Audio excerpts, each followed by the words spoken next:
오늘 증거할 말씀의 제목은 3년 6개월 동안의 가뭄재앙, 이런 제목으로 함께 말씀을 살펴보고 은혜 받고자 합니다. 3년 6개월 동안의 가뭄재앙. 이 3년 6개월 비가 안 오면 대단한 고통이죠. 90년대 중반에 북한에도 큰 기근이 들어서 그들이 말하는 소위 고난의 행군을 했는데, 이 기간에 무려 200만 명 정도가 아사, 즉 굶어서 죽었다는 거 아니에요? 3년 6개월간 비가 오지 않았다는 것은 백성들이 거의 도탄에 빠질 정도의 심각한 타격이에요. 제가 어려서 1968년, 9년 양년에 걸쳐서 우리 한국에도 큰 그 기근이 들었어요. 기억하신 분들도 계실 텐데, 그때 웬만한 노는 소출을 거둘 수 없었고, 겨우 저수지 근방이나 관정을 파서 물을 좀 품어대는 데만 먹을 수 있을 만큼 한 2년 정도 기근에 굉장히 힘들 때가 있었습니다. 그때 이후로 그렇게 한국이 기근이 있은 적이 없어요. 계속 풍년을 하나님이 많이 축복해 주셨죠. 3년 6개월 동안 가뭄장은 대단한 거예요. 왜 가뭄장이 왔을까? 그건 바로 이 북쪽 이스라엘 나라가 하나님 앞에 범죄했다는 거예요. 우상 숭배한 거. 특별히 오므리의 아들 아합이 이제 정권을 잡고 백성들을 다스리는데 아예 노골적으로 바알 신당을 차려놓고 거기 가서 경배했단 말. 부인은 저 시돈 나라의 엣바알이라고 하는 이 왕의 딸을 데려다가 부인을 삼았는데, 원래 이거 엣바알이라고 한 사람이 역사적으로 그 아스타롯 여신상의 제사장이었다고 합니다. 그 왕을 죽이고 이 이세벨의 아버지 엣바알이 정권을 잡고 약 32년간을 치재했다고 하는데, 그의 딸을 아내로 데리고 온 모양이에요. 여러분들에게 제가 질문 하나 해볼까요? 이세벨이가 얼굴이 예뻤을까요? 안 예뻤을까요? 1. 예뻤다, 2. 안 예뻤다, 3. 잘 모르겠다. 아마 안 예뻤으면 안 데리고 왔을 거라고. 네? 아니, 원래 공주로 태어났으니까요. 시돈 나라의 왕의 딸이니까. 그 얼굴은 분명히 예뻤을 것 같아. 치장도 많이 하고 귀걸이, 코걸이 다 했을 것 같은데, 문제는 우상을 숭배하고 있었다는 것. 바알신, 천지의 모든 것이 다 하나님께 속했고 모든 풍요로움도 하나님께서 주신 건데, 이 바알신은 소위 풍요의 신이라 일컫습니다. 아스타롯은, 이게 바알신이 남신이라고 하면 아스타롯은 여신인데 같은 내용이 말하죠. 부요의 신, 풍요의 신. 부요함과 풍요함의 근원이 누구십니까? 당연히 하나님이신데, 땅의 모든 소출을 내신 분이 하나님이신데 바알이 줬다고 믿는 거예요. 이런 우상 숭배를 하고 얼마나 한심한지 봅시다. 우리 16장 32절로 33절까지 같이 한번 읽어봅시다. 시작. 아합이 자기가 사마리아에 지은 바알 사당에 바알을 위한 제단을 세웠으며 아세라 상도 만들었으니, 아합이 그 이전에 있었던 이스라엘의 어느 왕보다도 더욱 여호와 이스라엘 하나님을 경록해 하였다. 바알 사당에다가 바알을 위한 제단을 세웠단 말이에요. 그 위에는 아예 이세벨 아내로 맞이하고 가서 바알을 섬기면서 그에게 경배했다고 했습니다. 여러니 뭐 하나님이 해도 유분수지 이걸 가만둘 수 있겠냐는 말. 그래서 하나님께서 3년 6개월 동안 가뭄 재앙을 내셨는데 이 사실을 엘리야 선지자로 하여금 아합에게 가서 말을 하니 그 쉬운 일 아니죠. 왕 앞에 가가지고 좋은 말 해주는 거 하기는 쉽지만 3년 6개월 동안 재앙을 내리겠다고 하니까 여호와 하나님이 자기들은 지금 바알을 의지하고 있는데 그 생명을 내걸고 아마 엘리야 선지자가 아합에게 내 말이 없으면 3년 6개월 동안 우로 비나 이슬이 없을 거라고 그렇게 설교를 한 거에 말하자면 그 설교 때문에 생명에 위협이 있을 거 아니에요? 아합이 이제 전국에 포고령을 내려서 엘리야 선지자를 잡아 죽이려고 하는 거예요. 시카고의 어떤 교회는 강대상 앞에 방탄유리를 세워놨다네요. 제가 가보진 않았는데 이러면 죄에 대해서 책망하고 듣기 싫은 소리 하니까 이 사람들은 총을 소지를 많이 하니까 권총을 강대상의 목사님을 향해서 쏠 수도 있다는 거예요. 그러니까 설교는 성경대로 하는데 권총이 날라올까 봐 여기다가 방탄유리를 덮어놓는 거예요. 이렇게. 상대형 교회는 방탄유리가 필요 없겠죠? 좋은 얘기 해주면 누구나 다 좋아하지만 죄를 지적하거나 듣기 싫은 말하면 싫단 말이에요. 그래서 하나님께서 이 엘리야 선지자로 하여금 피난을 시키는데 3년 6개월간의 비가 오지 않는 재앙 가운데서도 그래도 좀 물이 흐르는 개천, 실개천인지 모르지만 이 그리스네가에 거의 피하게 한 거예요. 왜냐하면 그걸 식수로 사용할 수 있으니까. 그리고 먹을 것은 까마귀에게 명령해가지고 떡과 고기를 부지런히 날라오게 한 거예요. 그러면 모든 음식물의 공급자가 하나님 아니요? 원래 까마귀는 성경에서 부정한 새입니다. 이런 부정한 새 성향까지도 조정하셔서 하나님의 위대한 구원 사역에 쓰임받게 하시는 하나님 믿으시기 바랍니다. 까마귀도 말 듣는 거예요.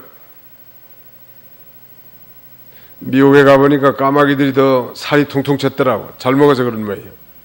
떼거리들도 상당히 많고. 그 많은 까마귀를 어떻게 다 사람들이 모이를 준다면 다 먹일 수 있을까? 무슨 뭐 좁쌀로 공급한다고 해도 그거 제대로 공급 못할 텐데 하나님께서는 그 많은 까마귀들을 다 먹이시더라. 하물며 당신의 형상대로 지음받은 하나님의 자녀들에게 왜 공급해 주지 않겠습니까? 반드시 하나님이 공급할 줄 믿고 뭐 굶어서 죽을까 봐 그런 걱정은 안 해도 돼. 상대원 지역이 좀 가난한 지역이라고 얘기 들었는데 가난해도 뭐 쌀이 떨어지면은 지역장님들이 교회에다 신고하면 돼요. 아무리 교회가 가난해도 가난한 성도들에게 먹을 양식 정도는 공급할 수 있다고. 쌀이 떨어지면 무조건 교회에다 신고하면 돼. 지역장님들이. 그러면 죽을 일은 없잖아요. 또 그런 사람들은 요새는 뭐 정부에서 다 알아서 다 해주더라고 보니. 하나님께서는 믿음을 지키고 하나님의 뜻대로 살려고 하는 자에게는 인간 지각에 뛰어난 비상한 방법으로도 하나님이 다 먹이신다는 거 믿으시기 바랍니다. 저도 이제 직장 다니다가 그 안정된 직장을 때려치우고 신학을 한다고 하니까 우리 집사람이 깜짝 놀래가지고 신학하지 말라는 게.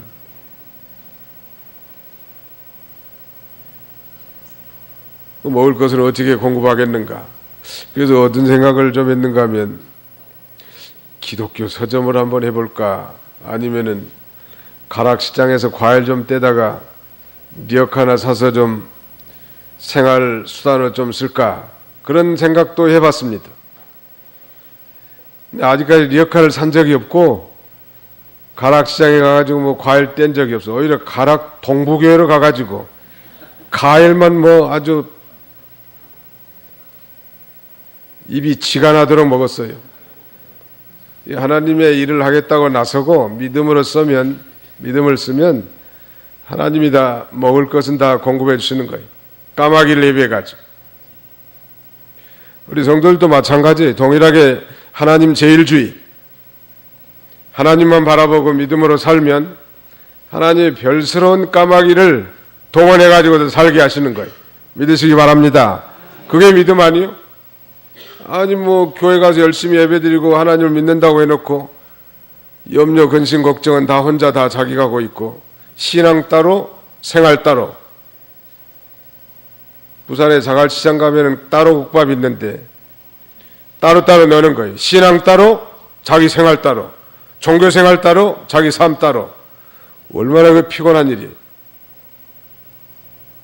아예 그냥 전심전력에서 하나님께 매달키고 하나님의 바짓가랑이 자꾸 늘어지면 수가 생기는 거예요. 누구 바짓가랑이 자꾸 늘어져요? 하나님 바짓가랑이만 자꾸 늘어지면 살 길이 열려. 죽을 것 같아도 살아요. 망할 것 같아도 흥하고 안 될 것 같아도 되게 하는 게 하나님의 능력으로. 문제는 그만한 믿음이 없는 거죠. 오늘 엘리야를 그렇게 해서 공급했는데 이제 이 그리스네가에 워낙 가뭄이 심하니까 뭐 1, 2년이 아니라 뭐 3년 6개월인데 그래서 그리스네가에 이 실개천도 말라버렸단 말이에요. 그래서 할 수 없으니까 하나님이 또 하나님이 귀하게 쓰는 종 엘리야를 살리려고 하나님이 더 걱정하는 거예요. 하나님이 걱정해가지고 저기 시돈 나라에 여기 사르밧 과부로 하여금 엘리야 선지자를 공개하도록 새로운 공개지를 또 제공하시는 거예요. 놀라운 일 아니요? 아니 뭐 이스라엘에도 과부들이 많을 텐데 왜 시돈 나라에까지 그 과부한테 가서 그랬을까? 물론 여러 가지 이유가 있겠습니다만 하나님은 은혜 주실 자를 은혜 주시는 거예요. 그 사르밧 과부도 하나님의 택한 백성인 거예요. 그래서 하나님이 거기 가정도 살리고 엘리야도 살리려고 하나님이 그리 보냈는데 놀라운 것은 아까 이세벨이 시돈 나라의 왕의 딸이라고 했는데 여기 사렙다라고 하는 지역도 시돈에 속한 나라이기 때문에 성읍이기 때문에 거기도 여전히 바알 숭배가 왕성할 때란 말이에요. 그런데 그 아합의 영향력이 좀 미치지 않는 한적한 시돈 나라의 사렙다 즉 사르밧 과부집으로 보내서 거기서 또 생명을 부지하게 하는 거예요. 아합의 핍박을 피해서 생명도 보호해 주시고 먹을 것도 공급하신 하나님. 하나님은 생명의 주권이 하나님께 있다는 거. 따라서 합시다. 생명의 주권이 하나님께 있습니다. 하나님께 있다고 이제 고백했으니까 그렇게 믿으세요. 죽을까 봐 걱정할 거 없어요. 근데 과연 이 과부가 하나님이 보낸 하나님이 예정하신 과부인지 아닌지 잘 모르잖아요. 지금 이국에 다른 나라에 가가지고 지금 국경선을 넘어서 이 과부를 만났는데 이 과부가 하나님이 예정하신 과부인지 아닌지 몰라서 테스트를 해보는 거예요. 처음에는 물 좀 달라고 하더니 그 다음에는 이 빵 한 조각도 가져다 주라는 거예요. 지금 이 과부는 애동아들을 데리고 지금 마지막 기름과 마지막 가루 가지고 빵 만들어 가지고 먹고 죽을 생각하고 있는데 해도 유분수지. 지금 거반 죽을 위경에 처한 이 가부로 하여금 물은 좀 달라고 하는 게 이해가 되지만 자기들도 이제 마지막으로 빵에 먹고 죽을 생각하고 있는 이 가부한테 빵도 하나 해달라는 거예요. 자, 뭐라고 대답한가 봅시다. 12절에 그 여자가 대답하기를 여호와 당신의 하나님이 살아계심을 두고 맹세하는데 제게는 만들어 놓은 빵이 없고 다만 통에 밀가루 한 줌과 병에 기름이 조금 있을 뿐입니다. 보십시오. 이제 나무가지를 두어 개 주어다가 저와 제 자식을 위해 음식을 만들어 먹고 죽으려 합니다라고 했다. 엘리야가 그 여자에게 말하기를 두려워하지 말고 가서 당신 말대로 하시오. 다만 먼저 나를 위해 작은 빵을 만들어 내게 가져오고 그런 다음에 당신과 당신의 자식을 위해 만드시오. 여호와 이스라엘 하나님께서 말씀하시기를 나 여호와가 땅에 비를 내리는 그날까지 그 통에 밀가루가 떨어지지 않고 그 병에 기름도 마르지 않을 것이다라고 하였소. 이 사르밧 가부가 순종했을까요? 안 했을까요? 순종 안 했으면 질문을 하지 않지요? 15절 보십시오. 그 여자가 가서 엘리야의 말대로 하였더니 그 여자가 자기의 가족들과 함께 여러 날 동안 먹었으나 그 통에 밀가루가 떨어지지 않고 그 병에 기름도 마르지 않았으니 여호와께서 엘리야를 통해 하신 말씀처럼 되었다. 우리 중국 90년대 중반부터 중국과 구소련 여러 지역을 많이 다니면서 성경을 가르쳤습니다. 처음에는 한 달씩 가서 했는데 한 번 갈 때 2명이 짝지어가지고 우리 원로 목사님도 많이 가셨을 텐데요. 그 다음에는 이제 한 2주씩 나중엔 했고요. 저도 중국에는 한 10대 번 간 것 같고 저희 구소련 제게도 한 5번 정도 다녀왔는데 저희가 가면 성경만 가지고 복음만 가지고 간 게 아니고 그 돈도 갖다 주는 거예요. 생활비, 교통비도 주고 학습에 참여한 사람. 또 자기 교회에서 믿음 좋은 성도님들이 선교 간다고 하니까 그 선교비로 쓰라고 주머니에다가 찔러주더라고. 그럼 이제 그걸 모아가지고 가서 선교비로도 쓰지만 성경을 가르치다가 이제 그 중에 면담을 전했습니다. 가령 그 지도자들이 20명 다 면담해가지고 가장 열악하고 병이 있고 어려움이 있는 사람, 그런 사람을 다른 사람 모르게 이렇게 집어주는 거예요. 그건 누가 집어준 거예요? 사실은 제가 집어준 거지만 하나님이 그걸 심부름시킨 거예요. 하나님은 그렇게 하시는 거예요. 사람들도 어느 정도 아는데 하나님은 우리 형편과 사정을 다 안다는 거예요.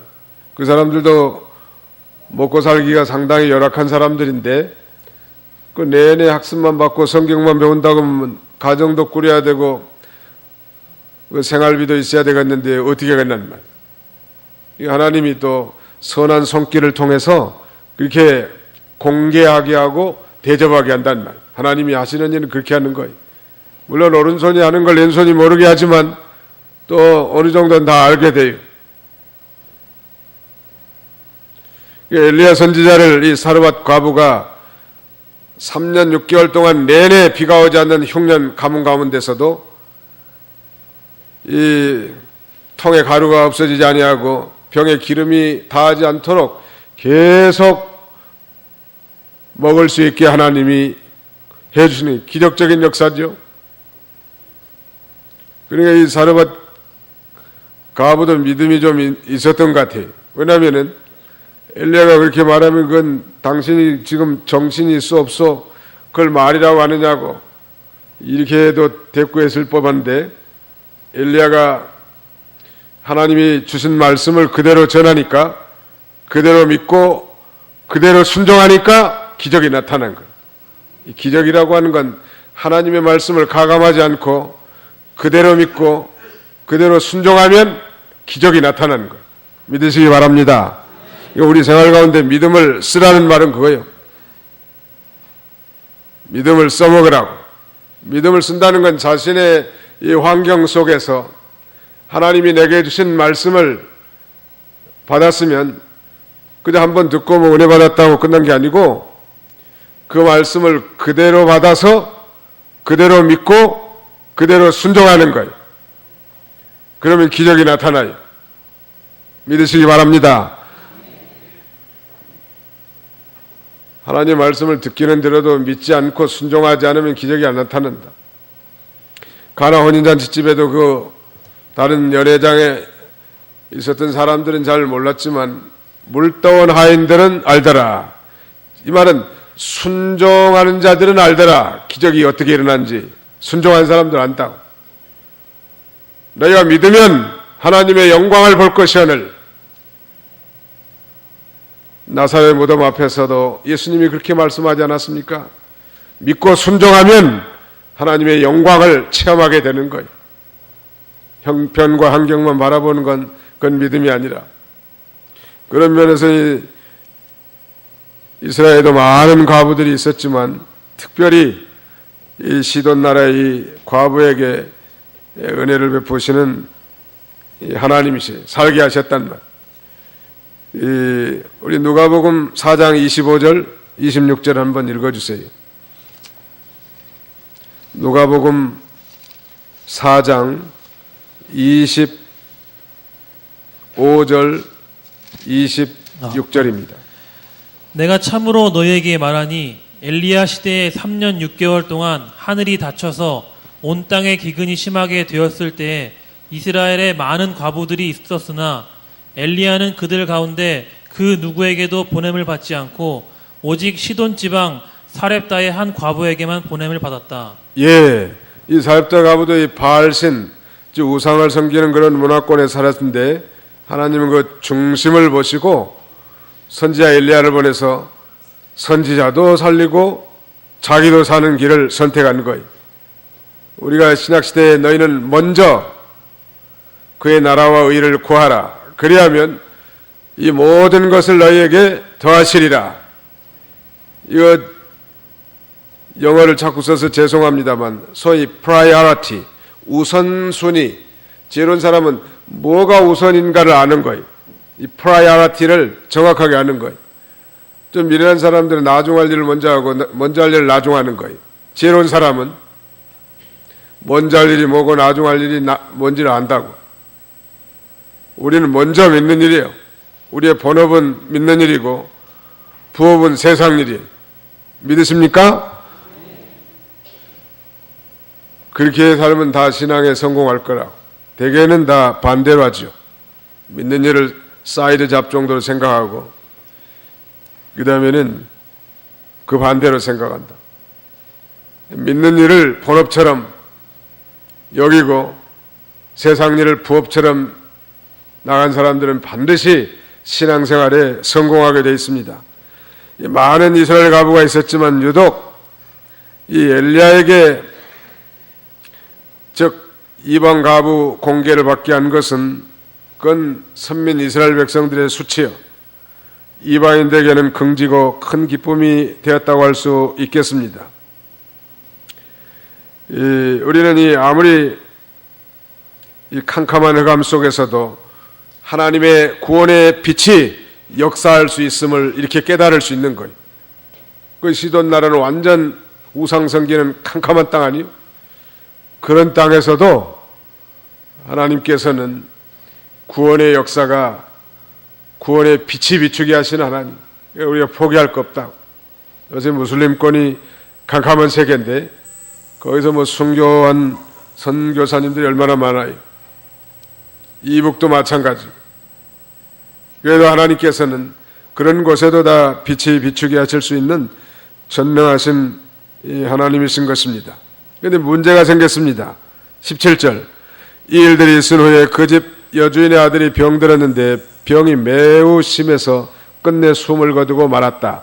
그러자 그 여자가 엘리야에게 말하기를 하나님의 사람이시여 저와 당신이 무슨 상관이 있다고 당신이 제게 오셔서 저의 죄를 생각나게 하시고 제 아들을 죽게 하셨습니까? 하니 그가 그 여자에게 말하기를 당신 아들을 내게 주시오 하고 엘리야가 그 여자의 품에서 그를 받아 자기가 머물고 있는 다락방으로 올라가서 그를 자기 침대에 눕혔다. 가부 집에 재앙이 내려졌습니다. 가부의 아들이 죽었단 말이에요. 아니 지금 하나님의 종 엘리야 선지자를 잘 공개하고 3년 6개월 동안 이렇게 잘 지내고 있는데 뜬금없이 가부의 생명과 일체인 가부의 아들이 갑자기 죽었단 말. 어디에 이 믿는 자의 집에 이런 재앙이 있을 수 있겠는가? 온 사람은 이런 일 생기면 교회를 아예 안 나오더라고. 왜 그런 일이 생겼겠는가? 하나님이 뜻이 계셔서 그렇게 하신 거예요. 한마디로 말하자면 이 과부도 회개시키고 엘리야도 좀 회개시켜서 능력 있는 사람으로 살게 하려고 하는 거예요. 앞으로 지금 엘리야는 이 갈멜산에 올라가 가지고 지금 바알 제사장들과 싸워서 승리해야 되겠는데 이거 나타해지면 안 될 거 아닙니까? 사람이 시간이 지나면 소위 매너리즘에 빠져요. 잘 받는다. 늘 뭐 처음 사랑을 가지고 힘있게 믿음 생활하면 좋겠는데 세월이 지나다 보면 나태해지고 타성에 젖어서 우리 생명 있는 길을 잘 못 걸어가니. 엘리야도 이제 가부의 다락방에 숨어서 가부고 공개하는 거 먹고 좀 기도도 좀 등한히 한 모양이에요. 그리고 가만히 보니까 처음에는 아주 털이 많고 위험 있게 생긴 엘리야 선지자가 이 과부도 늘 지켜보니까 이거 엘리야에도 뭐 한 인간에 지나지 않는 인간적인 결점들이 많이 보이는 거예요. 트림도 하고 뭐 방구도 끼고 뭐 그다음에는 뭐 신경질도 내고 그러니까 아마 이 과부도 좀 선지자를 존경하는 존경심이 좀 떨어진 모양. 뿐만 아니라 시돈의 사르밧 지역도 우상 숭배하는 지역인데 엘리야 목사님이 내려가지고 자꾸 이 바알신 숭배하는 걸 우상 숭배라고 그 죄를 지적해 줬는데 사르밧 과부가 잘 회개하지 않은 모양이에요. 엘리야 목사님이 얘기해 주면 즉각 회개하고 바로 서야 될 텐데 그렇게 안 하고 또 선지자에 대한 존경심도 떨어지고 그러니까 하나님이 회개시키려고 자기의 유일한 아들을 목숨을 취한 거예요. 너무 과하다고 생각되지 않습니까? 사람들은 웬만한 거 가지고 잘 회개하지 않기 때문에 아주 대단한 것을 내치는 거예요. 왜냐하면 보통 거 가지고는 회개를 잘 안 합니다. 가장 중요한 것을 쳐야만 사람이 정신을 차린다는 제일 요긴한 거 대들보 같은 것이 무너져야 집이 무너질 것 같으니까 그때 회개하는 거예요. 자기 힘으로 좀 헤쳐나갈 수 있고 그 다음에는 건강히 했으면 될 것 같은 것은 잘 회개하지 않기 때문에 아예 이 세상 소망이 딱 끊어지게 만들어버려요. 아들은 자기 생명과 일체인데 하나밖에 없는 아들을 죽었으니 이건 뭐 얼마나 치명적인 일 아니요? 그래서 이 엘리야 선지자에게 그렇게 말하는 거예요. 18절에 하나님의 사람이시여 저와 당신이 무슨 상관이 있다고 당신이 제게 오셔서 저의 죄를 생각나게 하시고 제 아들을 죽게 하셨습니까? 모든 집사님이 그런데 자기 옆방을 목사님 세를 내줬는데 아이 목사님 사모님이 얼마나 싸우든지 의뢰가 안 되더라는 거예요. 그 집사님 말이. 아니 목사님 사모님이 어느 집에 새 들어갔으면 좀 경건하게 좀 지내고 본을 보여야 될 건데 싸우는 퉁탁툭탁 하는 소리가 옆방까지 다 들릴 정도로 어제 그 집사님이 시험이 들어서 말하더라. 아니 그러니까 목사도 뭐 싸우면 싸우는 거지 뭐 인간인데 뭐 신인가요? 제가 가락동북에 있을 때 화장실 갔다 나오니까 어떤 유치부 학생이 나보고 목사님도 화장실 갔다 오세요 그러더라고요, 나보고.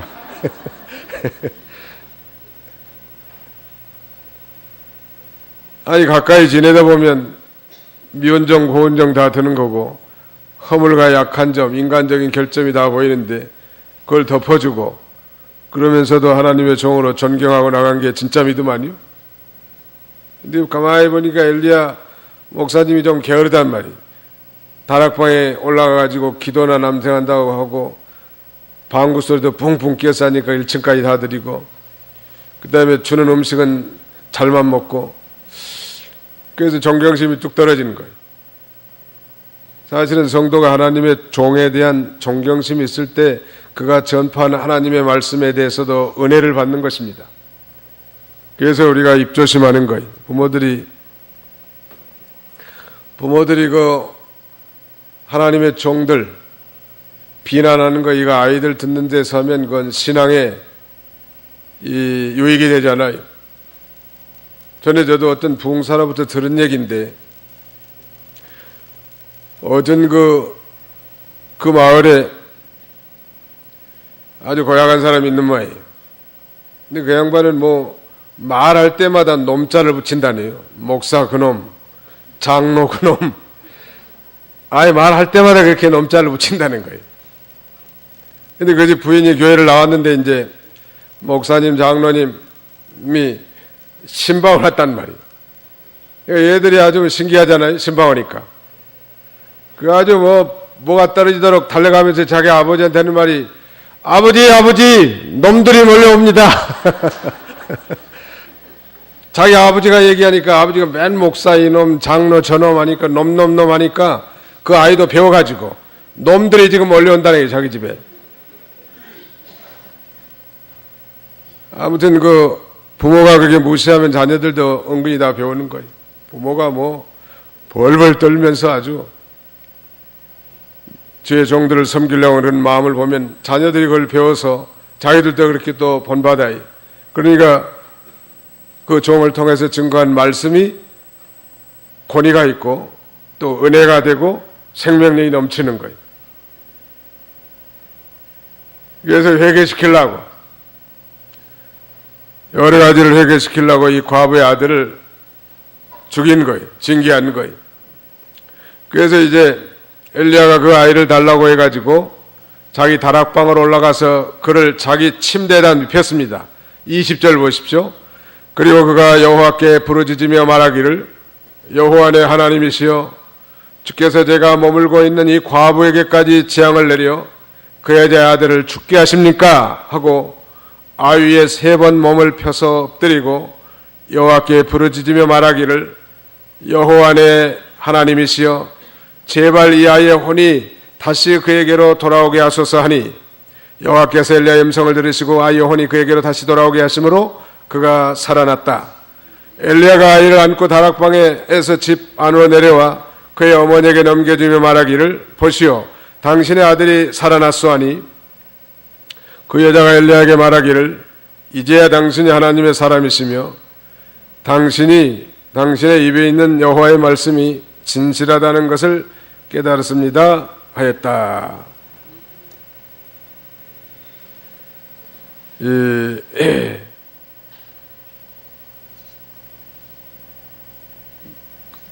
그 과부로부터 인계받은 그 아이를 자기 다락방 침대에 올려놓고 하나님 앞에 얼마나 간절히 기도했겠냐는 말이에요. 하나님, 이게 무슨 일입니까? 아합의 칼날을 피해서 이곳까지 피난시켜서 3년 6개월 동안 저를 공개한 이런 훌륭한 집안인데, 이 집에 가장 귀중한 대들보 같은 아들을 데려가신 이게 웬일이십니까? 그러면서 하나님 앞에 간절히 기도한 거예요.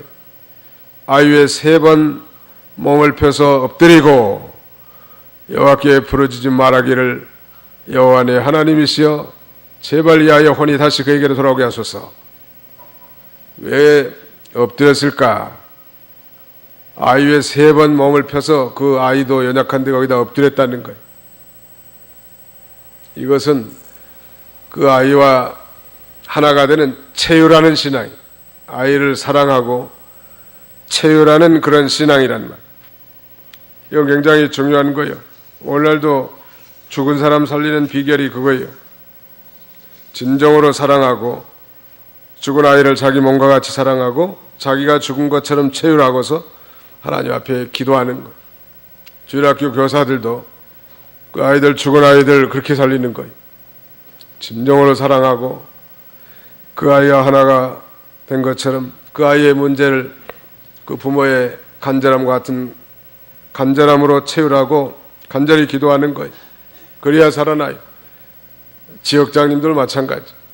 그저 단순한 형식적인 그런 직무만 감당하는 것이 아니고 진정으로 죽은 아이를 자기 몸과 같이 사랑하고, 세 번은 삼수는 안전수인데 완전하게 하는 거예요. 자기가 죽은 것처럼 체유해서 기도하면 그 아이가 살아나는 거예요. 영적으로 죽은 사람 그렇게 살리는 거예요. 희망이 없고 심령이 병들고 믿음이 다 죽었어도 진정한 사랑을 가지고 이렇게 체유하며 기도해주면 다시 살아날 희망이 있다는, 아이가 살아났으니 이제 이 양반이 진짜 선지자구나 입술로 고백하잖아요. 당신이 하나님의 사람이시며 이제야 당신의 입에 있는 여호와의 말씀이 진실하다는 것을 깨달았습니다. 생명이 살아난 것 보니까. 죽은 남편이 형식적으로 교회만 나오더니 목사님의 설교를 듣고 은혜를 받고 이제 아주 용기백배한 신앙으로 살아났단 말. 그러면은 목사님의 설교가 권위가 올라가고 더불어서 하나님의 말씀의 권위가 올라가는 것. 살아났으니까 자기 남편이 살아난 게 꽁 잡는 게 배라고 죽은 자를 살려낸 게 진짜 의사 아니겠습니까?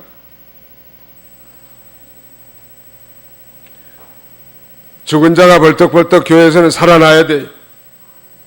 병든 자들이 벌떡벌떡 일어나고, 우리 어린 아이들이 천방지축인데 아주 조용하고 겸손한 아이로 변화되고, 이런 생명의 변화의 역사는 엘리야의 기도와 같이 진정으로 그 아이를 자기 몸과 같이 사랑하고 체휼하면서 기도해 줄 때 살아나고, 그러면 하나님의 종이나 하나님의 교회나 하나님의 권위가 일어나서 소문이 퍼져가지고 교회를 저절로 부흥할 수밖에 없지 않겠습니까? 우리 상대원 교회도 이런 생명의 역사가 넘치는 이런 복된 교회가 되도록 피차 잘 숨기는 저와 여러분들이 다 되시기를 바랍니다.